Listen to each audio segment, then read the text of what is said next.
Merci. Donc, d'abord, c'est un honneur pour nous, enfin pour moi et pour nous, d'être devant vous aujourd'hui pour défendre ce schéma qui est un schéma de prospective pour les 5 années du SDIS. Il est le fruit d'un travail considérable mené par le chef de projet qui est le lieutenant-colonel Bolz qui va vous le présenter. Mais vous, si vous voyez autour de vous, tout à l'heure on parlait de mixité et d'ouverture. Nous, la mixité chez les pompiers, c'est aussi la mixité homme-femme, même si on a beaucoup de difficultés dans le cadre de l'encadrement à avoir des femmes en responsabilité. Mais c'est aussi la mixité professionnelle volontaire. Et nous avons souhaité que dans le cadre de cette présentation, parce qu'une grande partie des efforts faits par le conseil départemental sont faits aussi pour l'ensemble des pompiers du département et donc majoritairement les pompiers volontaires, que des chefs de centre volontaires viennent vous expliquer le sens qu'ils mettent derrière le SDACR et les travaux auxquels ils ont participé. Donc on va faire une présentation en plusieurs temps, en plusieurs phases, fait par chacun des différents acteurs qui sont présents. Et je souligne aussi la présence du médecin-chef qui lui aussi a un rôle très particulier dans la couverture des risques, dans l'organisation du SDIS au niveau départemental. La notion de la signature de la convention pluriannuelle est aussi une étape importante. Et je voulais juste revenir sur le fait qu'en juin, vous avez souhaité qu'on mette en place un schéma départemental d'analyse et de soutien et de développement des volontariats et qu'on aura en début d'année prochaine l'occasion aussi de venir vous dire tous les efforts et toute l'organisation qu'on met en place pour soutenir le volontariat dans le territoire. Tout est dans tout, hein, c'est pas, on ne distingue pas. Hein. Merci, Monsieur le Contrôleur. Oui, d'ailleurs, je précise simplement, Monsieur le Contrôleur général, que le schéma de développement fait partie aussi du volontariat, fait partie de l'analyse et de la couverture des risques. Ce n'est pas des sujets différents. Ce sont des sujets qu'on travaille en commun parce que c'est un défi devant lequel nous sommes tous placés collectivement. Donc on ne le dissocie pas. Je vous en prie, mon collègue. Merci, Monsieur le Président.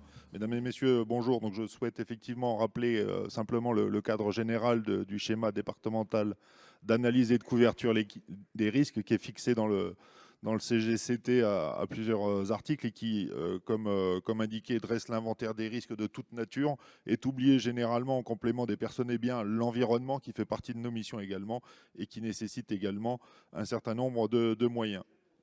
Madame la rapporteure, vous cédez votre place. Oui, ça sera plus simple. Et ce sera plus confortable que vous veniez vous mettre là, assis, parce que Comme sinon vous vous allez On vous entend pas. Vous allez avec vos feuilles à la main, ce sera plus commode pour vous. Voilà, comme ça, Merci, Monsieur le Président. ce sera beaucoup plus pratique. Donc, comme je le disais, application de ce CGCT qui prévoit que le SDACR qui s'impose à tous les SDIS dresse l'inventaire des risques, y compris ceux relatifs à l'environnement, qui détermine des objectifs de couverture, c'est-à-dire des moyens humains, matériels qui permettent de répondre à ces risques. Il doit être révisé tous les 5 ans. Nous sommes un peu en retard pour remplacer le SDACR qui date de 2015 pour le précédent. Et enfin, il est précédé d'une évaluation. Madame la vice-présidente en a parlé précédemment. Il est organisé, ce SDACR, selon une méthodologie qui s'impose à tous les SDIS de manière identique, c'est-à-dire qu'aujourd'hui, dans n'importe quel département, vous devez être en mesure d'avoir la lecture d'un document qui est organisé de la même manière, ce que nous avons suivi, bien évidemment, qui est la méthodologie de la DGSC. Et bien évidemment, cette organisation de SDACR s'est faite au travers de la consultation, bien évidemment, des diverses autorités consultées obligatoirement et qui ont validé les différentes étapes du projet. On a travaillé en groupe de travail et il y a effectivement une 50aine de réunions qui ont abouti aux 67 propositions mentionnées. Sur la diapo suivante, les différentes consultations obligatoires sont effectivement des instances internes au service que sont le Conseil social territorial du SDIS, la Commission administrative et technique du SDIS et le Comité consultatif départemental des sapeurs-pompiers volontaires qui se sont tous prononcés. Une présentation au Collège des chefs de service de l'État qui a également été réalisée. Et nous en sommes aujourd'hui effectivement devant vous pour l'avis du Conseil départemental avant de recevoir l'avis conforme du CASDIS, qui est le seul avis conforme obligatoire dans la démarche. Simplement pour compléter ce qui a été évoqué précédemment, vous faire une petite synthèse de ce qu'est la démarche Et vous voyez que sur l'aspect analyse des risques courants, puisque le SDACR établit 2 niveaux de risque, les risques courants qui sont les risques, j'allais dire, qu'on rencontre un peu tous les jours dans la vie de tout le monde en termes de secours à personne, d'incendie, et puis des risques complexes qui sont des risques qui impliquent une démarche opérationnelle beaucoup plus importante de la part du SDIS en termes de volume d'engins et de spécificité de matériel. Donc pour ce que sont les risques courants, vous voyez que en fait, le SDIS est confronté à un effet ciseau très simple, c'est que la courbe rouge, c'est la disponibilité des sapeurs-pompiers volontaires sur les différentes tranches horaires, et que l'histogramme constitue la sollicitation opérationnelle. Et inutile de rentrer dans une longue explication pour avoir en tête qu'effectivement, au moment où on a le plus de sollicitations opérationnelles, c'est le moment où on a le moins de sapeurs-pompiers volontaires disponibles pour mener ces actions. Donc voilà quelle est la problématique essentielle auquel est confronté le service, et le SDACR, dans ce cadre-là, a annoncé un certain nombre de choses pour pouvoir améliorer cette couverture. Autre point qui est une analyse, donc cette fois-ci de la couverture, et dans laquelle on se rend compte, ce sont les petits carrés jaunes de chacun des secteurs opérationnels, puisqu'on commence par le secteur j'allais dire des sapeurs-pompiers volontaires sur le premier paragraphe, le centre de secours de Beaune qui bénéficie d'une garde mixte, pour finir par les CS métropolitains. Vous voyez que les temps de couverture moyens ou médians sont tout à fait acceptables. La problématique pour ce qui nous concerne en termes d'analyse, c'est que vous voyez que par exemple pour la couverture des incendies dans les secteurs volontaires, on arrive à un taux de couverture supérieur à 30 minutes, supérieur à 15%. Et inutile de vous dire que c'est bien évidemment dans ces 15% qu'on trouve les différentes problématiques de type contentieux qui impactent le SDIS en termes de responsabilité, bien évidemment, voire même de problématiques de destruction de biens qui auraient pu être préservés. Donc, d'une manière générale, l'analyse de tous ces risques et l'état de la couverture nous a amené à formuler un certain nombre d'améliorations qui consistent d'une part, au titre de la situation générale, à l'extension du secteur de recrutement. Il faut savoir qu'aujourd'hui, on a 17 centres de secours sur nos 43 qui sont couverts, qui recrutent leurs sapeurs-pompiers volontaires sur un secteur de 10 minutes entre l'habitation du pompier et le casernement. Et pour les autres, c'est un délai de 7 minutes qui est fixé dans l'arrêté qui fixe le règlement opérationnel du service qui s'applique. L'objectif, c'est effectivement d'augmenter ce secteur de recrutement et en corollaire, mettre en adéquation les moyens matériels qui sont nécessaires à cela. C'est-à-dire qu'on ne peut pas se permettre de simplement dire on passe de 7 à 10 minutes. Il faut aussi faire en sorte que le pompier puisse être alerté dans ces conditions-là. Et ça nécessite un certain nombre d'améliorations assez profondes de notre système d'alerte, tout simplement. Le meilleur usage de la ressource de sapeurs-pompiers volontaires, puisqu'aujourd'hui, on est en mesure d'aller un peu plus loin que ce qu'est aujourd'hui la définition des différents conventionnements qui existent entre le SDIS et les communes. Sur l'aspect incendie, il a été proposé des acquisitions au titre des moyens élévateurs aériens, donc des grandes échelles, soit sur des secteurs qui en sont dépourvus, soit d'améliorer la couverture de sites qui sont des sites historiques avec des difficultés d'accès. Sur l'aspect incendie, on a également proposé des CCFS qui sont des véhicules qui permettent notamment d'alimenter nos moyens de secours et de lutte contre l'incendie lorsqu'on est face à une défense extérieure contre l'incendie, donc des poteaux d'incendie ou des réserves qui sont insuffisantes. L'intérêt, c'est également aujourd'hui de pouvoir préserver la ressource en eau potable, bien évidemment. Au titre du secours à personne, on est toujours dans un objectif de limitation de l'engagement pour carence d'ambulanciers privés. Cette réduction, elle est toujours menée et on souhaite encore la renforcer. Et enfin, on souhaite faire évoluer le service vers la réalisation d'actes paramédicaux qui sont définis dans la loi Matras, comme la possibilité, par exemple, de faire des ECG sur site et qui soient télétransmis au SAMU pour que le médecin régulateur du SAMU puisse trouver la meilleure destination de la victime, tout simplement. Donc ces évolutions-là sont aussi des évolutions matérielles importantes et de formation de nos sapeurs-pompiers. Sur l'aspect secours routier, 2 couvertures de secteur qui méritent d'être augmentées, notamment Bligny-sur-Ouche, avec la couverture d'une zone particulièrement accidentogène de l'autoroute A6. Pour ce qui est des risques complexes cette fois-ci, Le point principal, c'est le feu de forêt et le feu d'espace naturel, pour lequel un certain nombre de choses ont été faites. Et l'augmentation du nombre de camions feu de forêt est une nécessité, puisque leur sollicitation aujourd'hui est trop importante, j'allais dire, par rapport au parc dont on dispose. L'augmentation aussi du parc de CCFS, qui sert également à la problématique de couverture des ECI dont j'ai parlé, mais également au feu de forêt. Et bien entendu, des travaux avec un certain nombre de partenaires, notamment sur l'aspect cartographie du risque feu de forêt. Pour ce qui en est des événements climatiques au titre des risques complexes, on a été confronté en Côte d'Or, et ça s'est vu encore dernièrement à Liernay ou dans le secteur beaunois, à un certain nombre d'événements pour lesquels des moyens particuliers sont nécessaires. Pour ce qui nous concerne, l'objectif, c'est d'être en capacité d'assurer la protection des bâtiments collectifs qui sont nécessaires au maintien d'un certain nombre d'actions des communes ou de l'État, des écoles, etc.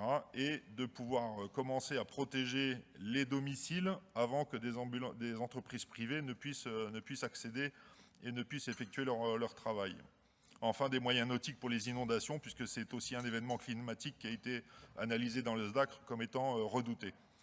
Vis-à-vis des actes terroristes, on a des acquisitions qui sont prévues, notamment un certain nombre de détections de matériel de type NRBC, nucléaire, radiologique, bactériologique ou chimique, et notamment qui sont grandement, voire quasi intégralement financés au travers de contrats capacitaires de l'État.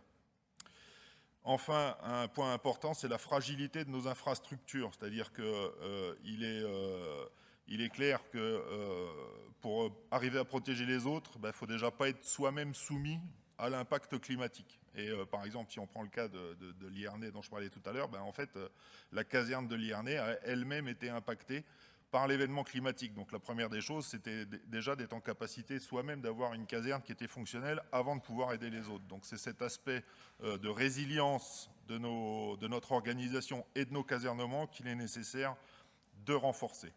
Et enfin, vis-à-vis des risques émergents, on a un certain nombre de techniques opérationnelles, notamment, qui doivent évoluer pour la sécurité de nos agents.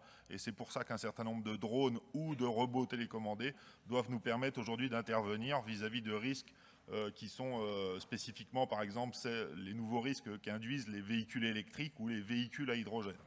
Donc voilà le type de risques émergents, en dehors des risques, j'allais dire, infectieux, notamment les derniers dont on a entendu parler très récemment. Enfin, en termes d'analyse et de proposition d'amélioration des éléments bâtimentaires, puisqu'il s'agit là d'un point essentiel du SDACR, comme je l'ai évoqué déjà vis-à-vis de la résilience, il faut aussi prendre en compte qu'il y a un certain nombre de CIS qui sont dans un état non conforme vis-à-vis de la destination des locaux. C'est-à-dire qu'on peut avoir des problèmes et des nécessités d'augmenter l'hygiène et la sécurité dans un certain nombre de bâtiments.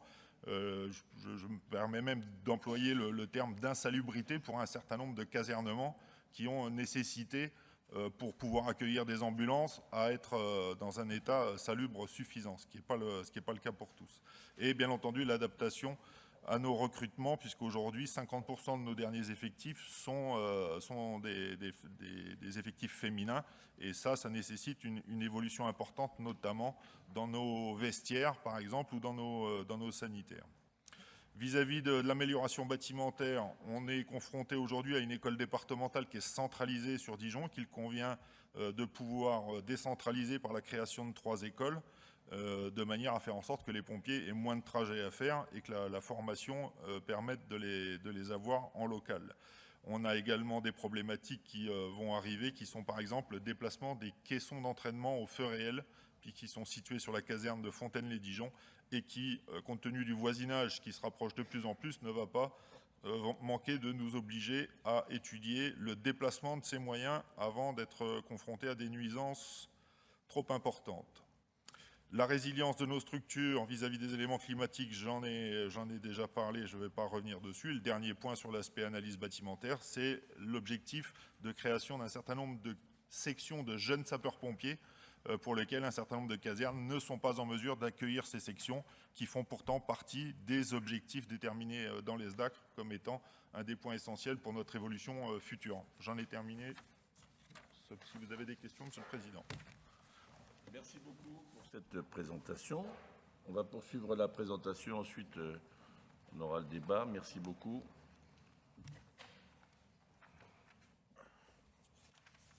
Mesdames et messieurs les élus, je vais vous parler du volontariat d'une manière assez succincte, puis interviendront donc mes deux collègues chefs de centre de Précy-Soutil et de Bligny-sur-Ouche, centres ruraux. Donc la Côte d'Or, c'est un peu plus de 1800 sapeurs-pompiers volontaires. Nous sommes sur une structure qui défend le territoire, qui est composée de 43 sites, 38 sites qui sont uniquement composés et armés par des sapeurs-pompiers volontaires sous un mode d'astreinte, et 5 sites qui sont sur une unité mixte, c'est-à-dire qui composent des pompiers professionnels et volontaires. On a parlé de la féminisation. À peu près dans les années 2010, on n'était même pas à 15%. Aujourd'hui, on est à 21%. Et samedi dernier, avec le président, on avait une cérémonie d'intégration de jeunes recrues. Sur les 31 recrues qui nous avaient rejoints, il y avait 17 femmes. Donc, si vous voulez, aujourd'hui, il y a un dynamisme qui est mis en marche. On ne dit pas qu'on a moins de personnel masculin qui soit intégré. Mais nous sommes très ravis de pouvoir recevoir des femmes dans nos rangs.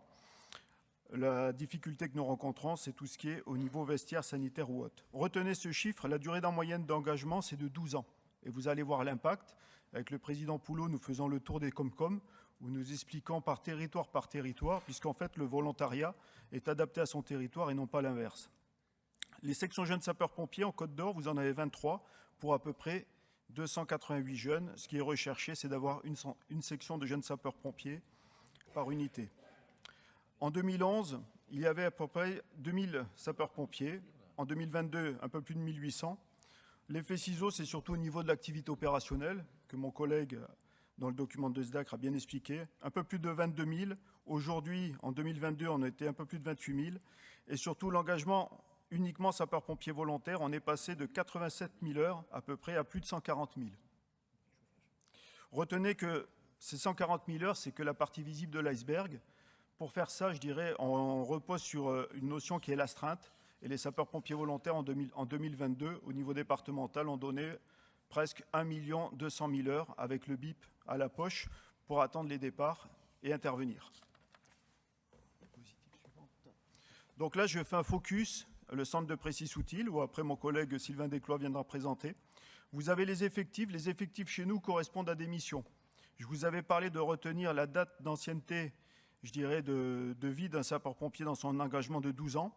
Mais ce qu'on appelle le gros camion rouge, le FPT, qui sert à faire les incendies, il faut 12 ans d'ancienneté en moyenne, 10 à 12 ans, pour être apte et reconnu, après formation, pour être chef de ce véhicule-là. Ce qui est plus de 75% de nos sorties, c'est-à-dire l'ambulance, le VSAV, il faut à minima 6 ans d'ancienneté en tant que sapeur-pompier volontaire, en ayant suivi les stages. Vous avez en dessous, je dirais, la pyramide des âges et des grades, ce qui nous importe énormément au niveau d'un centre, avec chaque petit carré correspond à un individu, et bien entendu, par rapport au pyramidage, la couleur correspond à la fonction que tient l'agent. Ce qui nous permet de voir, si vous voulez, dans l'évolution de vie d'un centre, on peut très bien avoir un centre avec un effectif rouge, si je peux dire, pas mal de jeunes, mais si jamais il nous manque le jaune, on n'aura pas le chef d'agré pour faire le fourgon incendie, donc les missions incendie. Et si jamais c'est l'orange, on n'aura pas les chefs d'agré pour faire les ambulances. À côté, vous avez l'activité opérationnelle sur 10 mois. Suivante.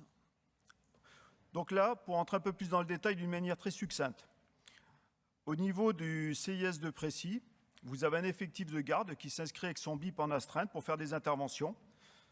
C'est reconnu par le service et vous avez des courbes. Chaque courbe représente un jour de la semaine au niveau de sa colorisation. En ordonnée, vous avez l'effectif qui s'est inscrit, je dirais, pour faire des départs. Et ensuite, en abscisse, vous avez les groupes horaires. On rejoint ce qui était présenté dans le SDACR. On voit de suite quand la vraie vie, si je veux dire, de l'activité de sapeur-pompier volontaire est contrainte par rapport à une activité professionnelle, à partir de 6 heures du matin, un effondrement sur les jours de semaine et une remontée, je dirais, à partir de 18 à 19 heures. On s'aperçoit que le système est donc résilient, même plus que résilient, en période nocturne, et ainsi que sur le week-end. Par contre, en journée, c'est une difficulté. En face, je vous ai mis un trait bleu qui correspond à l'armement minimum pour faire l'ambulance et l'armement, je dirais, le trait rouge pour faire le fourgon incendie. Ça veut dire que sous Précy-Soutil, en grande partie, les jours de semaine, lorsqu'on a une mission incendie, il faut la faire sur la base de 2 casernes qui sont engagées. Je vais laisser la parole à mon collègue Sylvain Desclois qui va vous parler de Précy.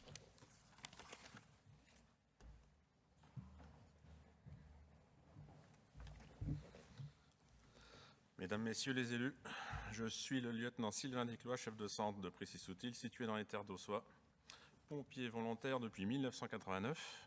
J'ai 50 ans et je suis agriculteur sur cette même commune. Je vais vous présenter en quelques mots la caserne de Précy. Cette caserne a été construite en début des années 80, réhabilitée en 2007, en plusieurs tranches de travaux, en site occupé. En 2014, nous étions 17 sapeurs-pompiers volontaires. Actuellement, nous sommes 26, dont 8 femmes, alors qu'elles n'étaient que 3 en 2007. L'âge moyen de la caserne est de 36 ans. Nous disposons de 3 infirmiers sapeurs-pompiers volontaires, un atout important dans le monde rural. La zone de recrutement est passée à 10 minutes, comme l'a dit mon collègue, ce qui nous a permis l'augmentation de 17 à 26 aujourd'hui, avec un investissement personnel de tout à chacun de la caserne qui a permis le recrutement de nos connaissances et amis. Nous avons souhaité nous investir encore davantage pour les années futures avec la création d'une section de JSP qui est l'un des meilleurs viviers de recrutement pour le long terme. En 34 ans de service, j'ai vu nos missions évoluer autant au niveau des secours à personnes que pour les incendies. Étant agriculteur et pompier, je peux vous confirmer le changement climatique est bien là. Pour exemple, le 19 juin 2022, nous avons été alertés avec notre fourgon d'incendie routier inadapté pour faire un feu de récolte sur pied de 20 hectares.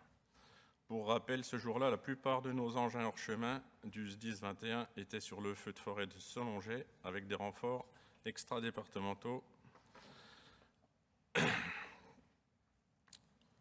À la suite de ça, nous avons fait une vingtaine de feux d'espace naturel sur cette même année, ce qui a conduit le SDIS à nous fournir un camion de citerne feu de forêt pour cette année 2023. Nous avons plus que jamais besoin de vous au travers du SDACR pour nous permettre d'adapter nos matériels, véhicules et structures bâtimentaires pour répondre à nos missions qui évoluent. Aujourd'hui, à Précy, malgré la réhabilitation de 2007, nos vestiaires féminins sont devenus trop petits avec l'augmentation du personnel, absence de locaux pour accueillir notre section JSP, qui sont des agents mineurs de 12 à 16 ans, une salle de formation de 20 places alors que nous sommes 26, arrivée du CCF dans une remise déjà comble qui a conduit à la construction d'un abri de jardin provisoire en tôle pour y abriter la VL opérationnelle.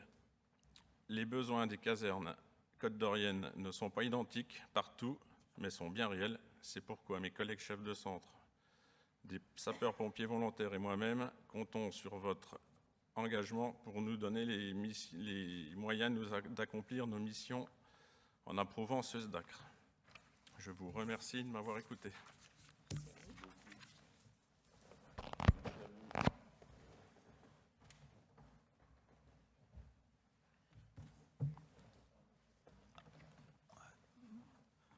Donc avant l'intervention du lieutenant Flavien Gay qui va parler pour le centre de Bligny-sur-Rouge, donc voici un petit focus concernant ce territoire. Donc c'est un territoire qui était en très grande difficulté pendant des années avec, si je peux dire, un effondrement de l'effectif, et grâce à la dynamique, je dirais, d'une nouvelle équipe à la tête du centre, il va vous l'expliquer, mais ils sont passés, je dirais, ils ont augmenté l'effectif au moins de 10 sapeurs-pompiers. Vous le voyez de suite par rapport à la pyramide des âges, où contrairement à Précy, où il y avait des gens qui, si je peux dire, avaient plus d'ancienneté, nous avons une pyramide qui est vraiment très très jeune. Par contre, vous pouvez constater dans son exposé les contraintes bâtimentaires qui datent de 1979.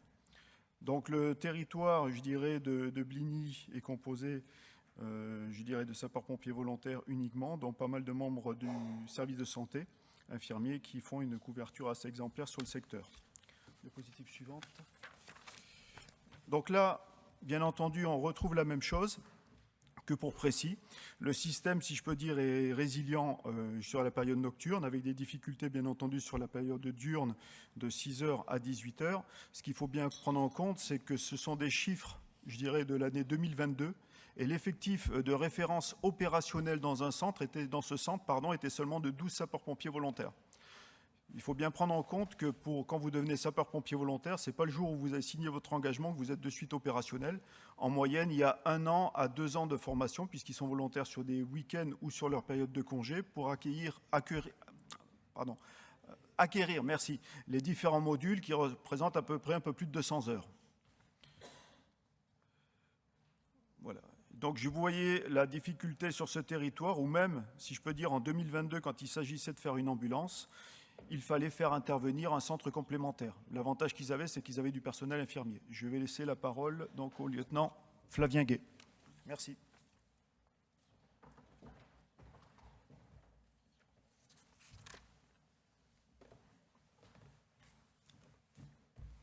Donc, mesdames, messieurs les élus, bonjour. Donc, je me présente, lieutenant Flavien Gay, donc chef de centre du centre de secours de Bligny-sur-Ouche.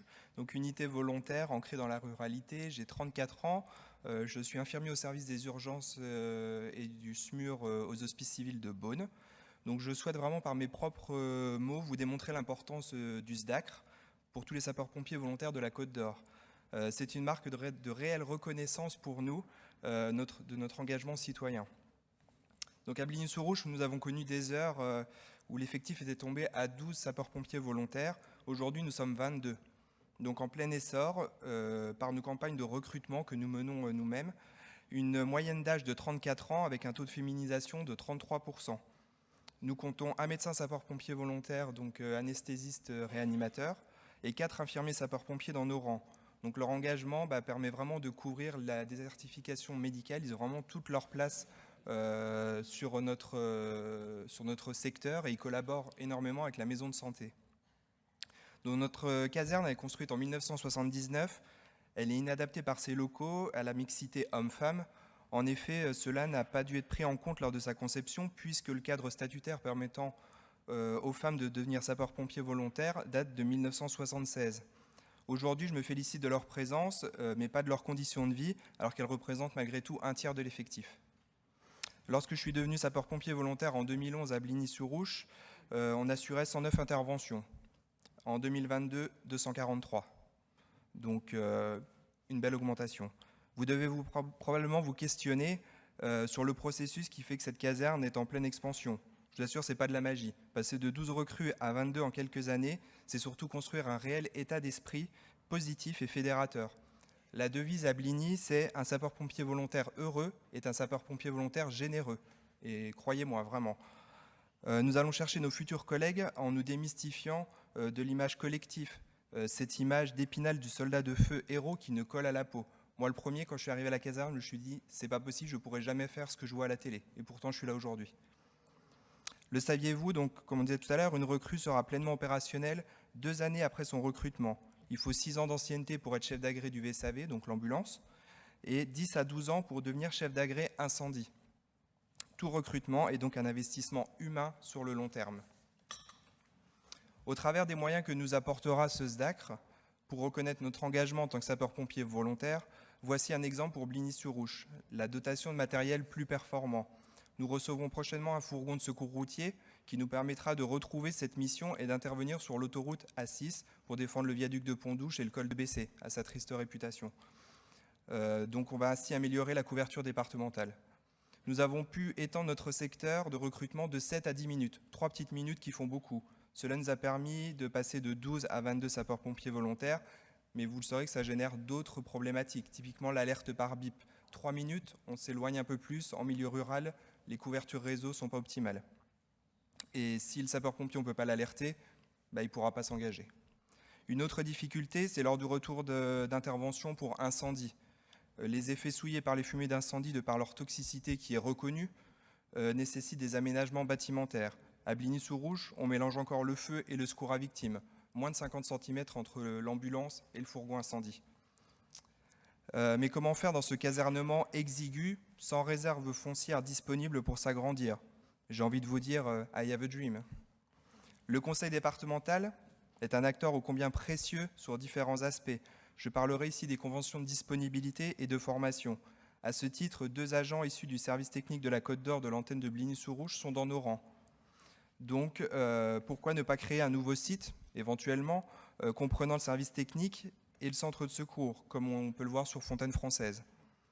Pour Bligny-sur-Rouge, la reconnaissance ultime pour mes collègues et moi-même serait d'avoir un casernement réhabilité et digne du XXIe siècle qui axe sa politique sur la modernité et la qualité du service rendu. Voilà, comment convaincre une jeune recrue, homme ou femme, de nous rejoindre et surtout d'expliquer à son conjoint, parce qu'on fait les entretiens avec le conjoint du sapeur-pompier pour qu'il prenne pleinement conscience, quand ensemble ils découvrent un vestiaire de moins de 20 mètres carrés, exigu, partagé par tous dans le sens de la promiscuité, pour 22 personnes, avec l'obligation de traverser tout le centre pour disposer d'une seule douche et d'un seul WC. Comment gérer des recrues mineures dans ces conditions ? Tout le monde nous parle de section jeunes sapeurs-pompiers, vivier de consolidation et de recrutement des SPV, donc l'avenir. Nous souhaiterions en accueillir à Bligny, mais comment faire ? Que faire dans une autre salle de formation de 20 mètres carrés qui sert de réunion, de formation quand on est 22 ? L'acceptation des contraintes pour un engagement citoyen de sapeurs-pompiers volontaires en 2023 ne peut se concrétiser que si nous avons des moyens dignes d'accueillir ces nouvelles recrues, de leur assurer un engagement reconnu pour les missions à assurer. Autrement, ces citoyens ne nous rejoindront pas et faute de cet effectif renouvelé, nos centres ruraux vont mourir. Le maillage de secours en sera affaibli à l'image des CPI communaux qui ont fermé depuis plus de 20 ans et qui auraient pu être des points d'appui en ressources humaines sapeurs-pompiers volontaires pour nos centres de secours. Je vous remercie de votre attention. Il y a d'autres interventions, je crois pas, non. Ah, Madame la directrice. Merci Monsieur le Président, Mesdames, Messieurs les élus. Donc, différents rapports qui ont été liés à des contrôles ou audits du SDIS ont évoqué la situation financière du SDIS et souligné le schéma départemental d'analyse et de couverture des risques, qui est notre document opérationnel structurant au même titre que le règlement opérationnel. Ces documents ont évoqué notamment la nécessité de mise à jour de ces documents, d'adaptation aux nouveaux risques et d'y apporter les moyens nécessaires, qu'ils soient financiers, bâtimentaires, en matériel, opérationnel et humain, pour mener à bien les différentes actions relatives à la couverture territoriale et à la prévention et à la gestion des risques. Le premier, c'était en 2019, c'était un rapport sur l'inspection de la sécurité civile et de la gestion des crises. En 2021, nous avons eu un contrôle de la CRC sur les exercices 2014 à 2021. Puis en 2023, nous avons eu un audit qui portait sur la période 2019-2022. Et récemment, un contrôle de la Chambre régionale des comptes sur une mission spécifique. C'est la première fois qu'on a au SDIS un tel contrôle sur la mission feu de forêt, qui avait pour objet d'apprécier la prévention du risque incendie dans un contexte d'intensification des épisodes de canicule et de sécheresse. Alors sur la partie financière du SDACR, donc le SDACR qui porte sur 5 ans, 2024-2028, en matière de fonctionnement, ce serait une enveloppe de 587 000 € pour déployer la création de 10 postes et 280 000 € pour les indemnités des volontaires par rapport aux actions qui ont été définies précédemment par mes collègues. Pour 2024, ce serait la création de 3 postes sur 6 mois, donc un expert sur la mise en œuvre opérationnelle, un mécanicien et un technicien bâtimentaire pour les plans d'urgence, 4 postes en 2025 et 3 postes en 2026. Au niveau de l'investissement, ce SDAC représente sur 4 thématiques 12 195 000 € pour les travaux de modernisation et de résilience bâtimentaire et concerne notamment la réhabilitation de 13 casernes qui permettra ainsi au SDIS de réhabiliter l'ensemble de ces casernes et de répondre au plan bâtimentaire qui est prévu. 7 300 000 en matière d'engins pour apporter les moyens adaptés et notamment sur le risque feu de forêt. 1 173 000 € pour la modernisation des systèmes d'information et de la communication liés à la résilience des systèmes d'information, à la mise en place de Nexis et du réseau radio du futur. Et enfin, 1 476 000 € sur les matériels opérationnels et médicaux pour mettre en place les moyens nécessaires dans nos VSAV, pour mettre en place les scopes défibrillateurs, les habillements nécessaires pour la protection de nos pompiers et tout ce qui est matériel en matière de secours routier notamment. Voilà, je vous remercie pour votre attention et votre écoute.